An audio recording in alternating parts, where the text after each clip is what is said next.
So please welcome Stephanie Teater to the show. Welcome, Stephanie.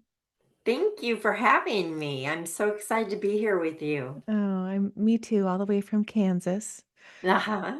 And our connection is Jeremiah. And, I when I met Jeremiah and he had had three near-death experiences. So I was, going down that his story and then you would listen to that or something and I feel like you connected with me and you knew him and Yep. so anyone that knows Jeremiah and everyone listening to me has I'm sure listened to that episode understands or was at the retreat and met him in person understands that my love for him and knowing that he has love for whoever is like loves in his little web of love is like Yes. my in my tribe. So automatically, instantly, I said, "Oh, I cannot wait to meet Stephanie." So then I start learning about you and understand the near death experience connection with Jeremiah and that you had 2 near-death experiences. So, it's Yeah. like, yes, I am very interested in people, and I listen to episodes with, people's different experiences with near-death experiences. And, I know people listening on this podcast do too. But, when you're born, we both have children, yours a little older than mine, but, when you have children and you see their gifts right away and you see kind of that where they start finding their purpose and their passion and what they're here to what their souls really signed up for. Right. Your story kind of started there for me because when you and your sister, you have an older sister. Hmm. I kind of want you to start and how you were raised and your mom was like the spiritual side and my mom was too and it's like I Yeah. don't know, it's so fun to learn about someone obviously before I bring them on here so I understand your background.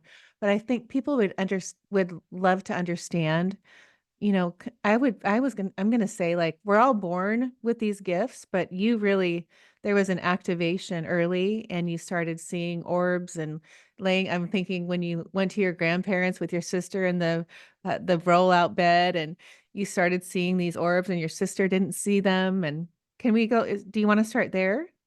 Sure. Well, did you want to start there or with kind of how I grew up? Yeah, let's do that. Okay. So my mom was looking for where she fit in. So we would tend to different churches and things like that. But it wasn't all the time because my dad was atheist. And so, really, the only, kind of experience that I had very early on was when I would go see my grandparents, and they lived in Chicago, and we were in Iowa. And we would go there and go to their Methodist church. That was the only kind of exposure I had to anything related to Jesus or the Bible or anything like that. And it wasn't until years later with my mom that she started to attend, different churches. And that wasn't until, gosh, I was in ninth, no, 10th grade. Hmm. So it took a while for that. But my dad was atheist, and my mom had some beliefs along with her sisters in the spiritual realm because my great grandmother had spiritual experiences and gifts, and she would talk about it with my aunts and my mom. And I think that's where it dribbles down the line, where maybe I come in with some experiences and some knowledge, for for waking up spiritual. I just want to say that, as soon as you come out of the womb, you kind of wake up, and I think that's part of it. I had when I was 5, my sister's 3 years older, and we were at my grandmother's house. This is the my dad's mom, and um we would have to lay on this bed that, a couch that folds out into a bed. And there was a fan that was in the middle of the room with a light around it. And the fan was on, and I remember laying there with Lori, and I was looking up at the fan, and I saw these orbs around it. The light wasn't on at that time, but just around the fan, there were these orbs, and I looked up and I said, "Lori, do you see that? Do you see the angels up there?" And she looked up there and she's looking and she said, "No, I don't see anything." And I kept looking up there going, "I see angels. I see angels." How I knew the orbs were angels, it was because it wasn't the typical angels that you see in paintings or anything like Right. that. I don't know, but I knew that's what it was. And it's kind of funny because Lori and I've talked about it years and years later, and she's like, "I thought you meant like angels, like they look on the paintings." And I was like, "No, they were orbs." And she said, "I never knew that." But she knew that I knew what I was saying. And that's when she started to believe in angels. Mm. And that was that was one of my first spiritually transformative experiences, I think, because I realized, gosh, other people don't see what I see. Right. And I never realized that. I always thought everybody could see what I saw, knew what I knew about other people and their thoughts. And my parents, I would know, what was going on with my mom, and So wasn't the now case. so now when 40 plus years of your life since then, why did you see it and your sister didn't? Like now with the knowledge that you've gained through understanding that. Well, I have a lot of different gifts than she does. I It wasn't until my 40s that I started being able to talk to people that crossed over, but I've always had a connection with being able to do readings for people. So I think as you, and the other thing is, my focus has always been on spiritual stuff my whole entire life. That's always been my focus. I've always known that that's where I wanted to be. Those are the things I wanted to do. My thoughts are always about spirit and reading people, not going up, not going up to somebody and going, "Hey, you know what I'm getting for you." Not like that, but just being able to know internally what was going on and then have things happen that would give me proof that that was the case. And I just think I think Lori, we're all different in the things that we can do and see, and um, her gifts are fantastic in manifesting. She is the greatest manifester I have ever met in my entire life. Oh, fun. I love she it. she can manifest anything, and I that's hard for me. The manifesting, I mean, I understand it. I understand the things we're supposed to do to be able to manifest, but doing it, is different. Right. So So you had let's go to the next phase of your life where, what I okay. think of you, growing up, having your gifts, seeing things, seeing the angels, understanding that they're angels, having that heightened awareness, your soul was already, like lit up when you came into this human body. But Right. then I feel like go to the next one or go to the first near death experience because it's like I always look at life from now I do with what I've learned in the last whatever 50 plus years. When you see the from a higher perspective, like how you chose this, this life and to Yeah. have these gifts and to have the mom you had and to have the dad that's the atheist and, to be depressed and have these health issues and have these near death, so you look at the breadcrumbs is what I like to say. Right. And you keep Hmm. picking them up And you're like, Yeah. "Oh, I did have this, like, this is my plan," right? Right. Yeah. Well, it's so funny because I tell people now, if I do a reading for you, there is nothing you can say to me that's going to surprise me. Not anything. Um, I think even if somebody came to me and said, somebody died, it wouldn't surprise me. I think that my experiences along the way, I've had a lot of hardships in my life. And I think that every single one of those gave me a perspective and an understanding of other people. And I have empathy for other people. I have compassion and a strong, strong knowingness about um, what spirit is giving to them. It's not always the same thing for the person who's able to give those gifts because we have to live our lives too. But I look back and I think, gosh, if I hadn't have experienced those things, I wouldn't have this empathy. I Mhm. wouldn't have this love of helping people. I have a special needs son. I wouldn't know what that's like, um, or the love that comes from that. So I've also been, even through the hardships, I've been blessed so much. Right, And now that can look back, I think, gosh, those things, every single one of those things has been a blessing in my life to get me exactly where I am today.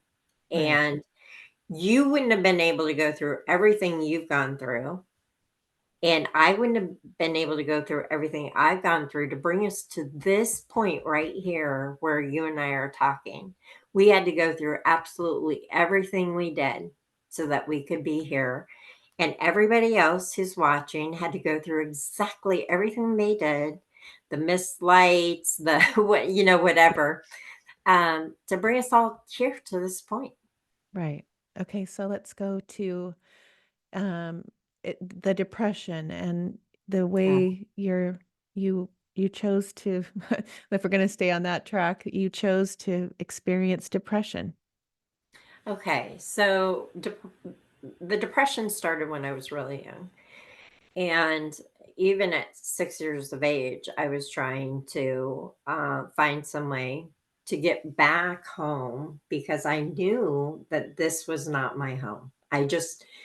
Something in me absolutely knew that this was not my home. My home was somewhere else. I knew Hmm, that. Whether it was out in the stars, I don't know. I mean, I would sit there, and when I was supposed to be going to sleep, I would think so much about, our galaxy and the different stars. I would take my mind so far out, I'd get scared because, you didn't have a knowledge of that when you're that right. small, like 6, Huh. and I'd have to come back in really fast with my thoughts because it would scare me to think that far away outside of myself. So the depression started because I felt like I wasn't home. This life was tough. And I didn't want to be here. I wanted to be back where I knew I was safe. I knew I was totally loved. I didn't have heartache and heartbreak and had to go through those things. And it's funny because I came in knowing that.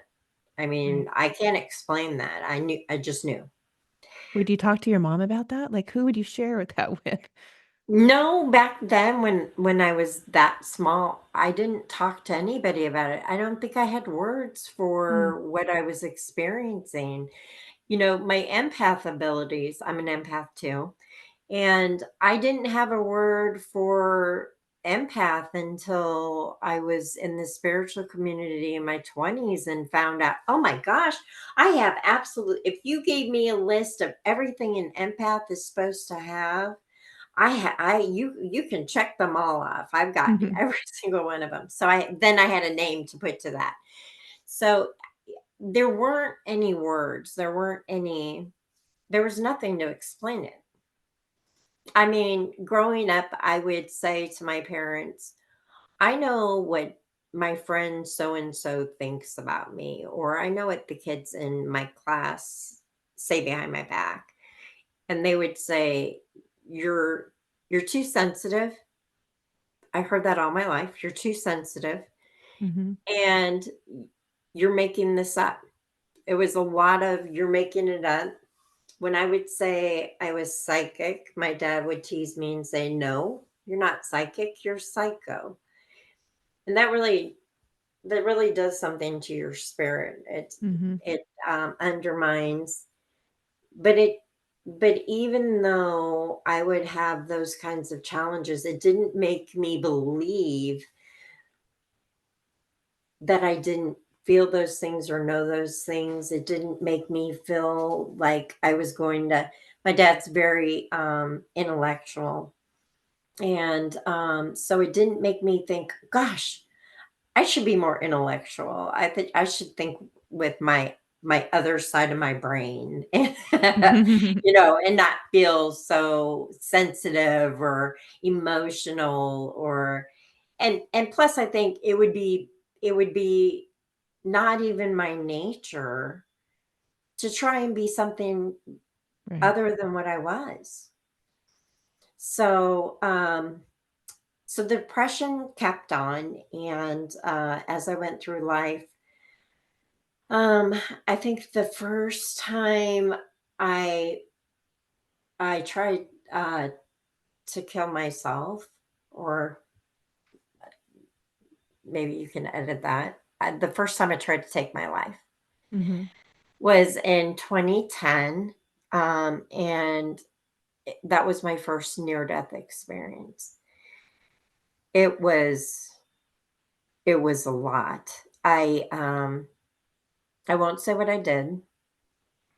I think don't think that's part of the point, anyways. But, I was a single mom of 2 children. I had health issues.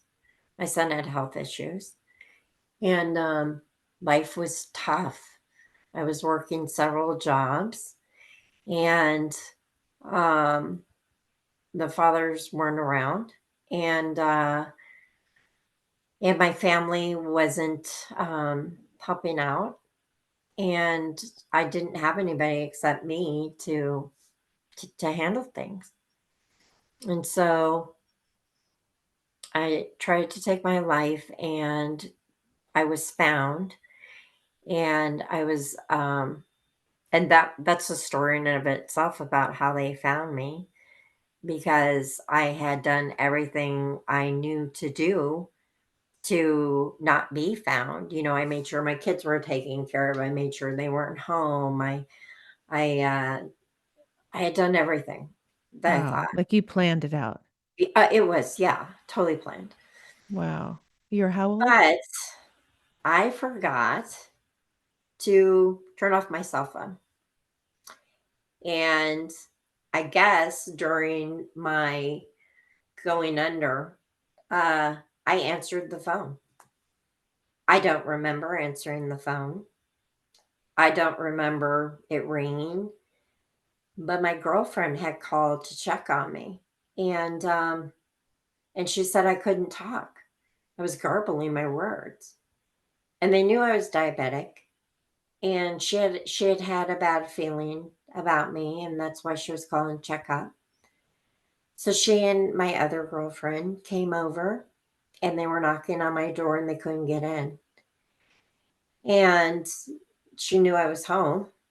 And so they got maintenance because I was living in an apartment at that time. And maintenance opened the door, which, nowadays, Right. there's so much security around that, that would be hard to Right. happen, For anyways. sure. So, so they got in, Mhm. and I was on the floor, and I was passed out, and the ambulance got there, and they were trying to revive Mhm. me, and in the ambulance, right on the way over, my heart stopped. I don't remember any of it. All I remember was I remember the feeling before I tried to do this. What I was feeling during that time, the angst and the sadness and depression and things like that. But when I went to the other side, it was incredible. First of all, I went to a place that I can only describe as a little chapel. And the only thing I can compare it to is like a hospital chapel. Mhm. It was just a small room with the pews in it, just a few pews going up the sides, a little podium at the front. And there were people that were staggered that were sitting in there. And up in front of me, I'm in the very back, and you walk the aisle to go up to the front. And in the very front by the podium is this being. I, I, I It looks like a man. It looks like a figure, but you don't see features. It is just this brilliant white color of radiant light that Hmm. is coming through this being. When you're Uh, describing that, could you be there right now? Like when you oh, start oh, to I'm totally there right now. uh, It's not like when you have a dream and you wake up the next morning and you're like, gosh, yeah, I kind of remember that, but I couldn't describe it really. mhm. It's not like that. It's so real. It's like you and I sitting here talking. It never goes away. The feeling, the and a lot of, when you cross over is about the feeling you get Mhm. besides what you're physically seeing. It's not like you're going, "Oh, I think I'll just look down and look at myself," and Right. you're not concentrating on that at all. Right.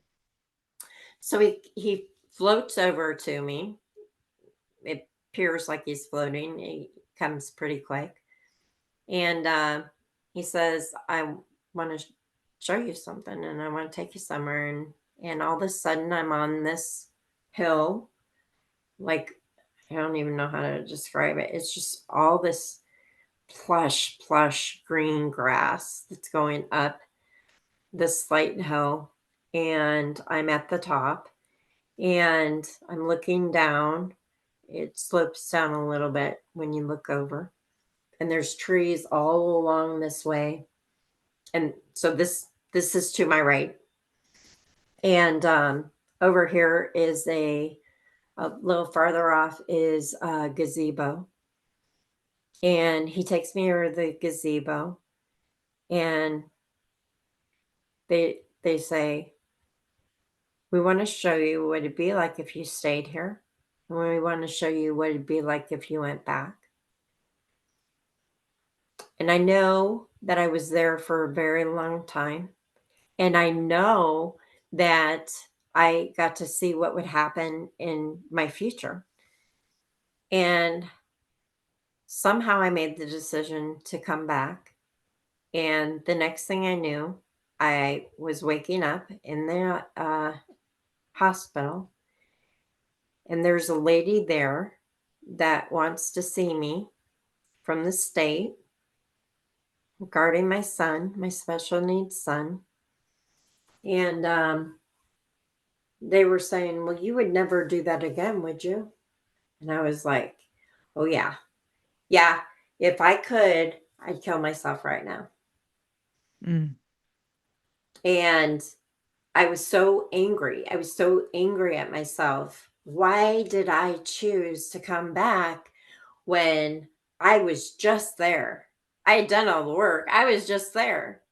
And I have come back, and here it is, all the same problems and more now because I've tried to take my life. Right. And they're worried about my son and him being protected, and of course. And Mhm. so I what I don't remember is the future that they showed me. I don't remember. I know Okay. they showed it to me. I know I was there for a long time, but I don't remember what it was.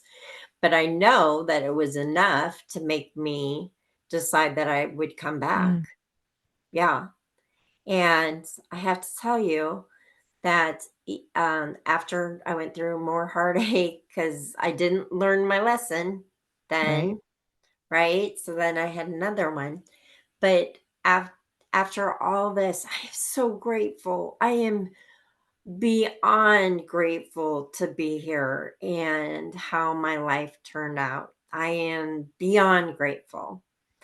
I was in abusive relationships with men Mm, and physically abusive, mentally, emotionally.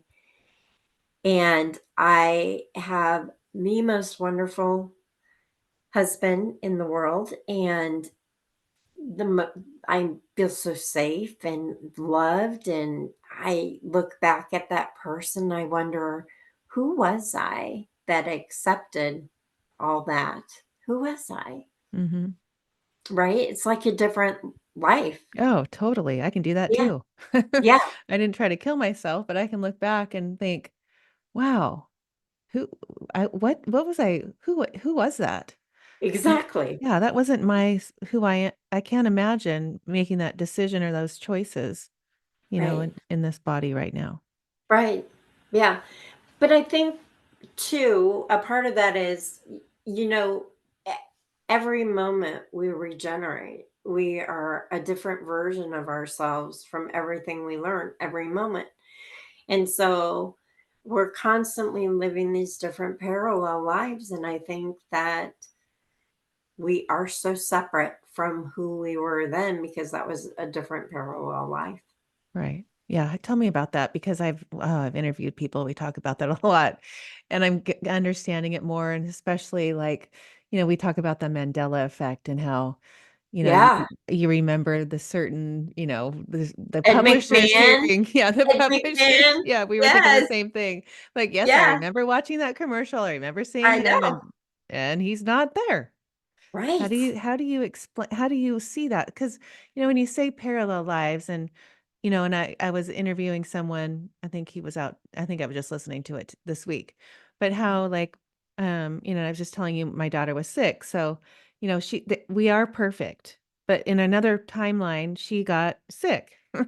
So she needs to get to that frequency to get back to the perfect oneness that she is, but she's lowered her how do you see that? Because, like, if you're looking at timelines or you're looking at parallel lives or you're looking at the Mandela effect, and we're Mhm. all, we see time in this linear way. So Mhm. we have a clock and we have, days and months and all the times and hours.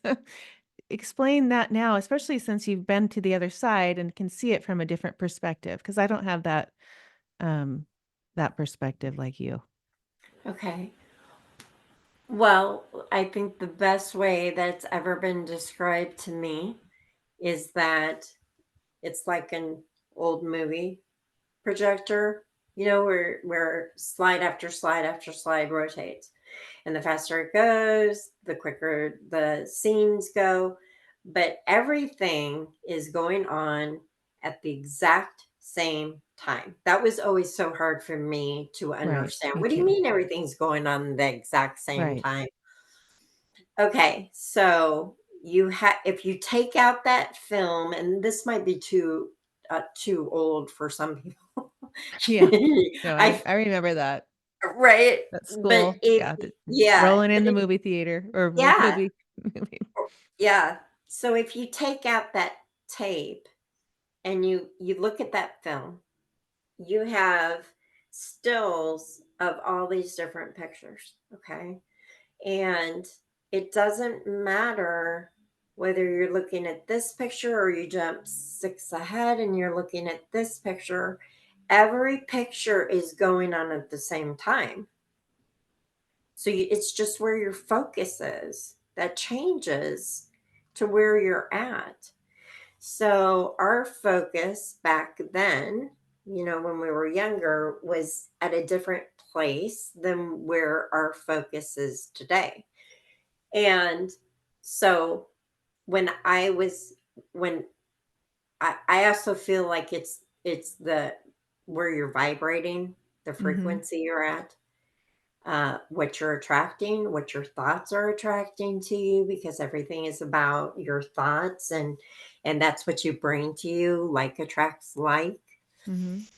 But if you are constantly, and back then I was berating yourself, you're going to start getting that frequency displayed in front of you in your surroundings, because everything starts up here, but actually it's the feeling that's going on with that thought that causes those actions to happen in front of you. Right. So, right, does that make sense? Oh, totally. Yes, and Yeah. I appreciate you explaining it that way, and I've wrapped my head around that as well. But when you talk about, when you see it from when you went to that chapel and you walked over to that gazebo and they showed you your future that you don't remember.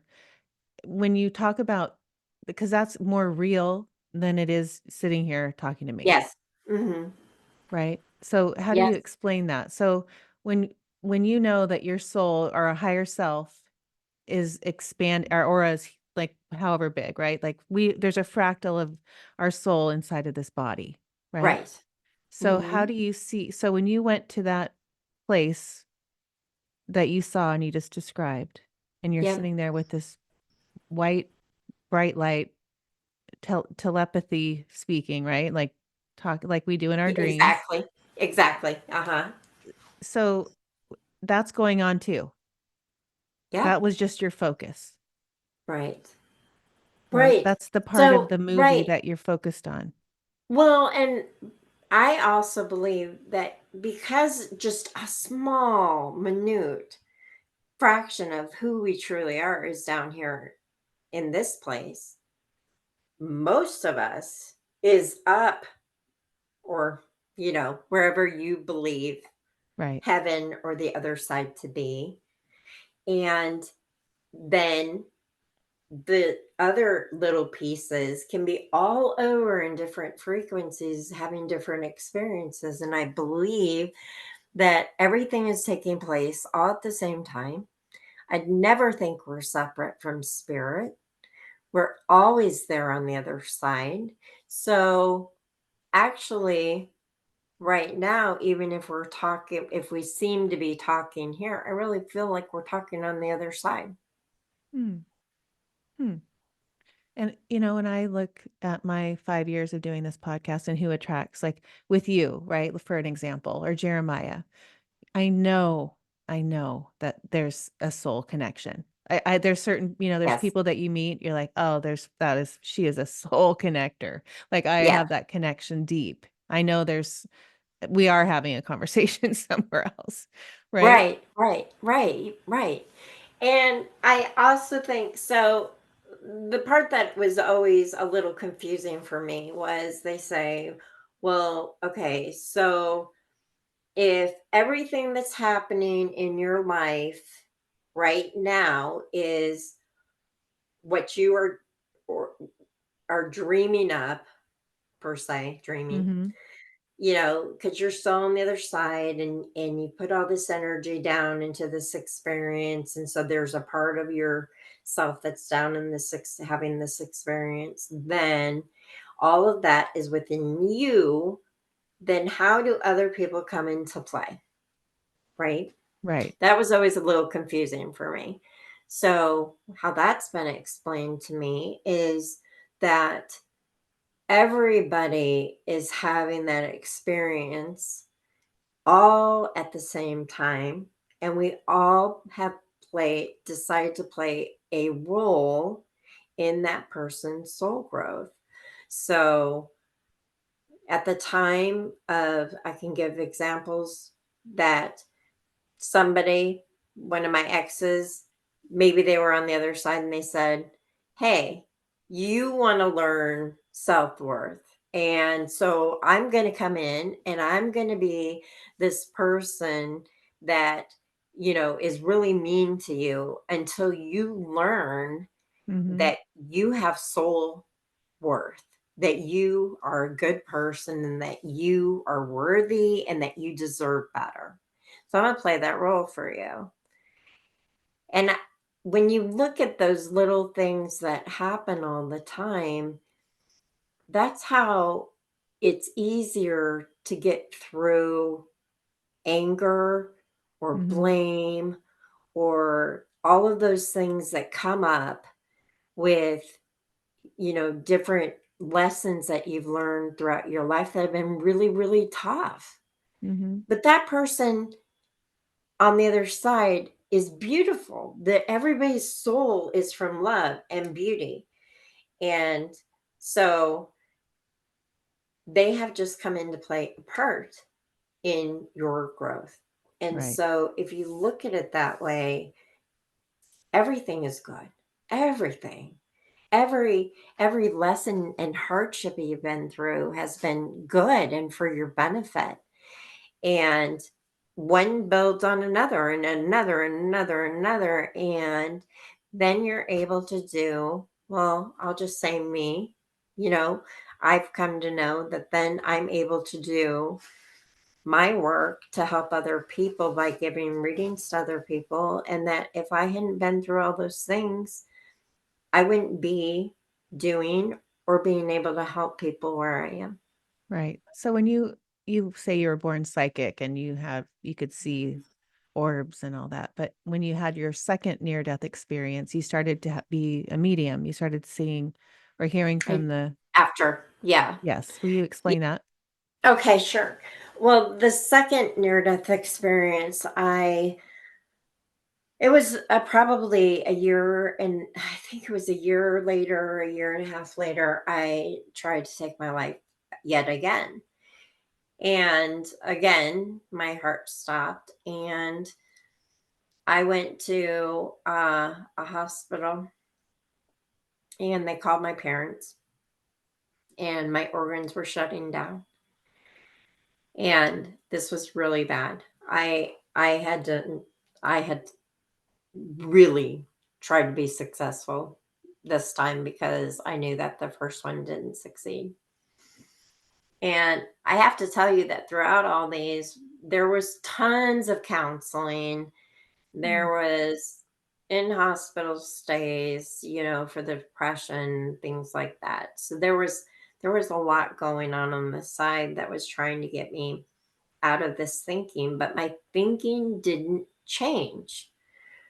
My feeling bad about myself and the talking down to myself and all those things didn't change. And so what happens? You repeat lessons and you like attracts like. And um so I was on the other side, and I really feel like I was not conscious when I heard this, but I my parents and the doctor were outside of the ICU room, and you know how it's all glass and the really heavy doors are in the ICU. Those are Mhm. all closed, because I've talked about that, and those are all closed. And I heard him say, "She's not going to make it." At that point, I'd already had my transplant for my kidney and pancreas because I had diabetes. I grew up with diabetes, and that was another hardship. But I had had a transplant so that I wasn't diabetic anymore. And once they do a transplant, if you try to take your life, they will not do another transplant. Because it's wasting an organ that could have gone to somebody that cherished their life? Exactly. Got Yeah. it. Huh, Hmm. interesting, I didn't know that. So my liver was shutting down. My organs started to fail. And even though I heard this, I well, and also I had an experience where I they showed me that if I tried to do this again, I was just going to be stuck in a bed inside my body, connected to tubes. Hmm. They showed me that. showed me that. And I knew for sure I can't ever try and do this again. Just Right. never. I won't make it. I will, I won't die. Right? Which is what I was trying to do, trying to Right. go to the other side, but I wouldn't do that either. So I knew not to ever try to commit suicide again. Um but I woke up the next day and I was totally fine. I didn't have any um any problems from my organs trying to shut down. I didn't have any any kind of problems related to it after doing what I tried to do. I want to say I was really lucky, but I wasn't lucky. I was blessed. I was really blessed. I was given another chance, and I knew that because of that, I'm supposed to be here. There's some reason I'm supposed to be here. I also knew that at the time, I knew in my being that we have outs that we plan for ourselves in this life, but my out was not that. That wasn't going to be my out. Did you have visions like you did in your first NDE, like you did with that The chapel the and all? only thing I had was where they showed me that hospital bed. They showed me laying on a hospital bed with the tubes sticking out of me. Hmm. And I believe that in another parallel life, that's probably what happened. I was Hmm. probably like that. I probably tried to take my life, and there was probably something that transpired like that. When you so I'm picturing children, especially with you having the special needs boy and being a mother myself. To get to that place, I mean, to, like, leave your children, one that needs you more than a normal child. Explain how your thought process, because that's fascinating to me, where you really are like, "I'm gonna do this again," and leave where they already came to you and said, "Are you gonna do this again?" This is like child like what? Abandonment? Well, right. I mean, hmm. I was in the lowest place I've ever been. It was such a dark, lonely place. I felt so alone in this world and so overwhelmed and so tired. And I didn't feel like I was the best mom because I had these feelings and thoughts. And I thought, truly, my biggest thought was they'd be better off without me. Huh. They'd be better off without me. And that's just sad place to be looking back, but I really felt like that. And so I can't even tell you how low that is. That Mhm. is just an Well, extremely yeah. low place. Yeah. Well, that's what I mean, like, to go there, like, to actually have that be in that I mean, I would probably say that was probably if you're on a scale, it would have been the bottom Yeah. as a mom Mhm. with children. Yes. Yeah. Yeah. Everything changed after that. Everything. My whole life changed after that. But but I had to get well, you know, and my kids had to be okay and taken care of while I got well. And when I learned to change my thinking and feelings and decide to be well, I decided first of all, I was staying. I was going to make it through. I was going to find a way and not continue this. And okay, now I know there's no outs and I can't plan for things like that anymore, which was always kind of a reassuring Mhm. in a sick kind of way. Right, like, Like, that's always okay, could be your well, out, like, if yeah, you needed yeah. one, yeah. Yeah, yeah, Yeah. and so I had to get away from that and, oh gosh, ooh, I have to actually eh, go through these things and work through these things and do the hard work. Right. Tell me about, because I know now you do readings and you've done readings even in your 20s, Yeah. before all this happened, but tell me what, like, in that, in your work and what you do for people and how you see, all the clairvoyant, all the clairs, you you have all those. Those are all strong in your being. Hmm. Explain why, like, when you are with somebody, and I've heard you why I'm asking this because this was fascinating because I heard you explain this. Okay. Um, you're you can hear like if it was a deceased relative and you're listening to, let's say it was my dad, that because I've had readings where my dad comes through a lot. And, they'll bring him in and they'll say, "Oh my gosh, he's, so proud of you, loves you, he watches you and your girls all the time. He's with you in your interviews, he's behind you." And, it's like, so they're seeing it and but explain how that comes through for you. Okay. So, well, it comes through different ways. So I've seen with my own eyes apparitions, ghosts, but it's not like when I'm looking at you, I actually see your dad behind you. I will see lights behind you. I can see your aura, but in my mind's eye, I see a person's father or mother or whoever they are.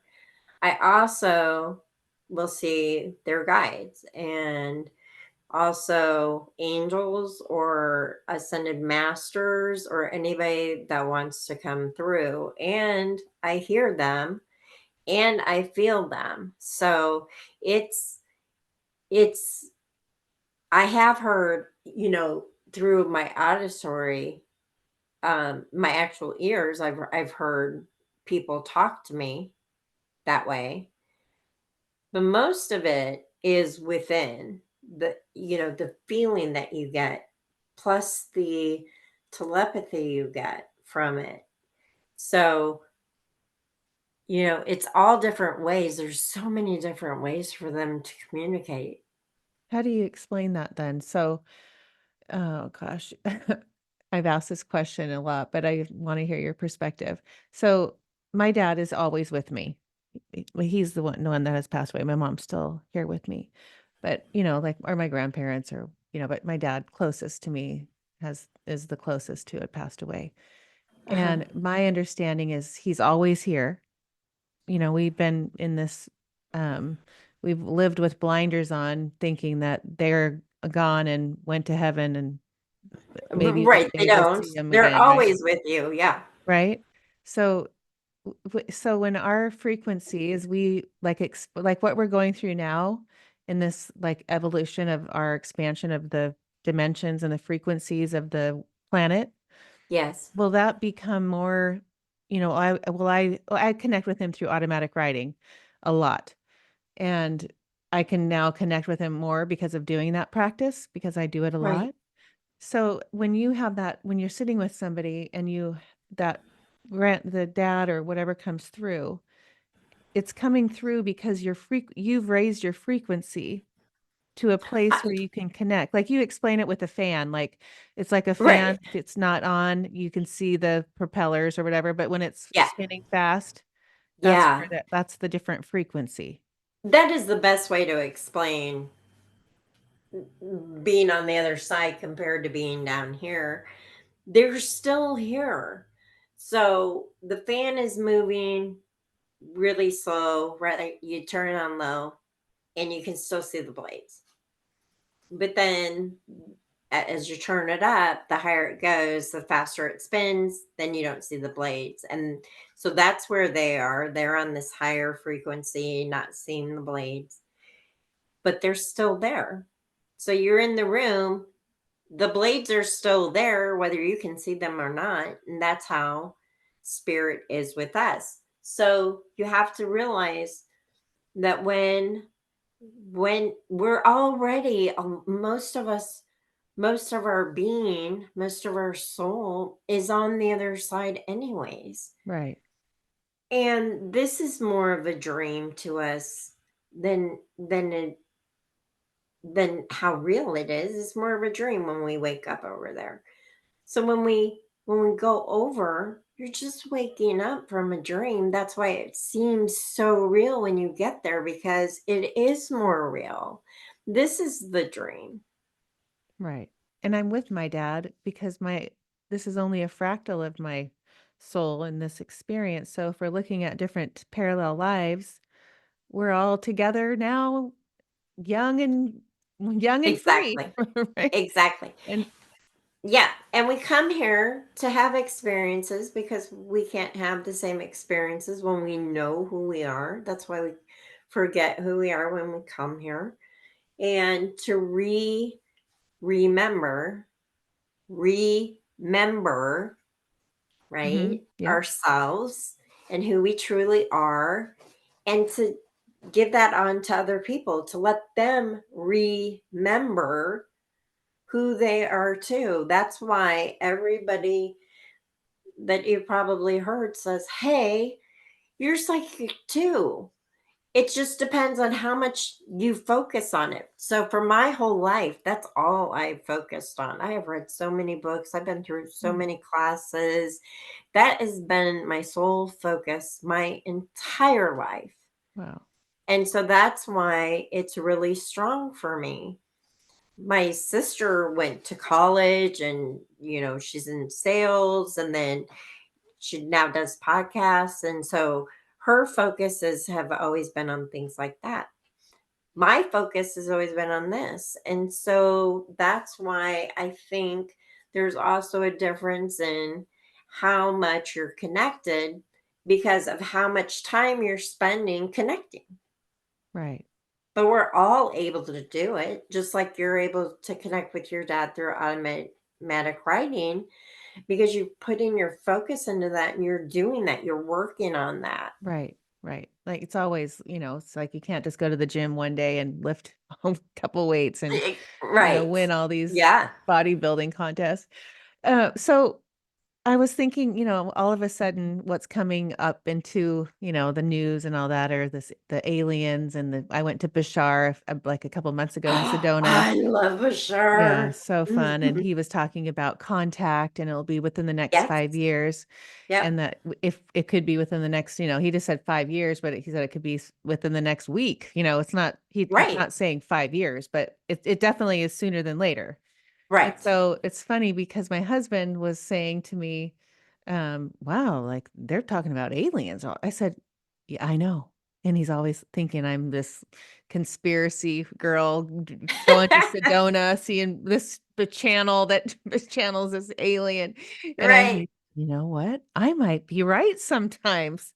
Oh my gosh, right. Yeah.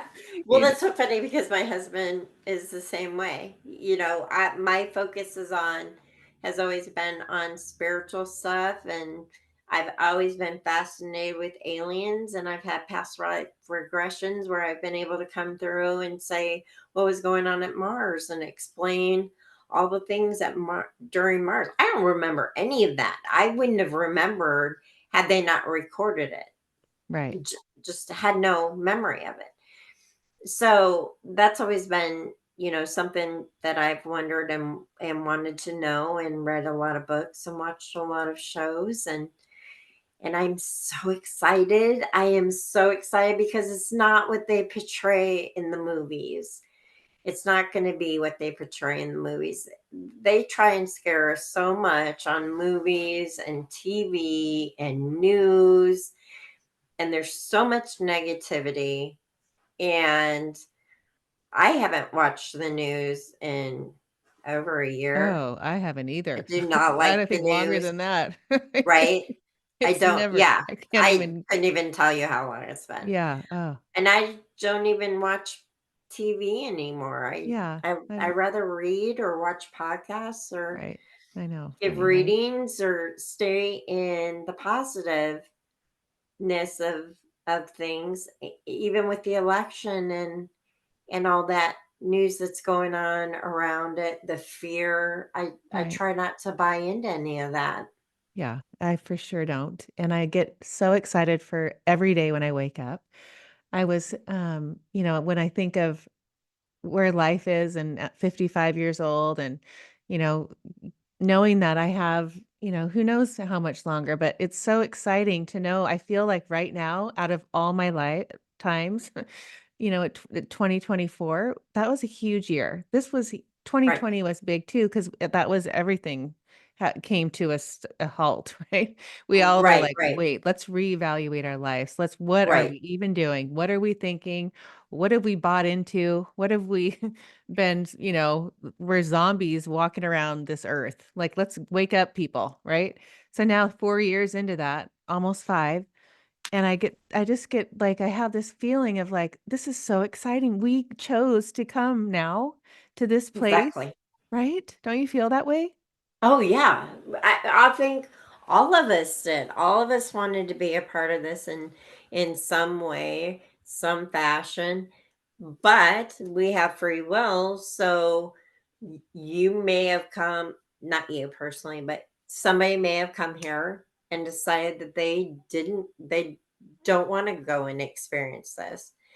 And so I think that we are switching dimensions, timelines, and those people that refuse to get into a higher state of being will be stuck in the parallel reality where they just aren't moving forward. They're stuck into that war mentality, that Right. negative mentality, They're watching the and news, believing everything they see. right, right, right. Yeah.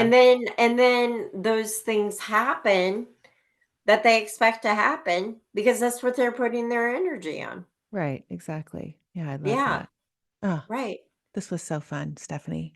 I could talk to you all day long. Isn't it fun to have It conversations? is. That's why I love this podcast so much, because I could just go all day long talking about this stuff and getting your perspective. And I think, Aw. when you realize someone, has had such a an intense life journey, not we all have our own stories, right?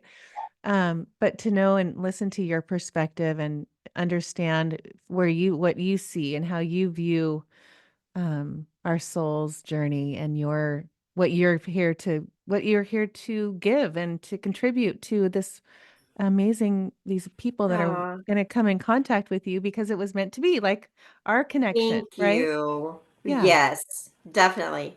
Yes, and I definitely want to continue our contact and our friendship. I feel just like you do. I feel like you're definitely in my soul group, and I am so excited for that. And to continue talking to you and learning because we teach each other. That's what we're supposed to be doing. right. Where do you see what do you want like your kids to say? My mom was this. What would you want them to say about you? My mom helped a lot of people. Ah, I love that. My mom was loving. That's what I want my kids to go about their lives and to teach their kids when I'm no longer here. That would be awesome. I would love that. But if they don't, if they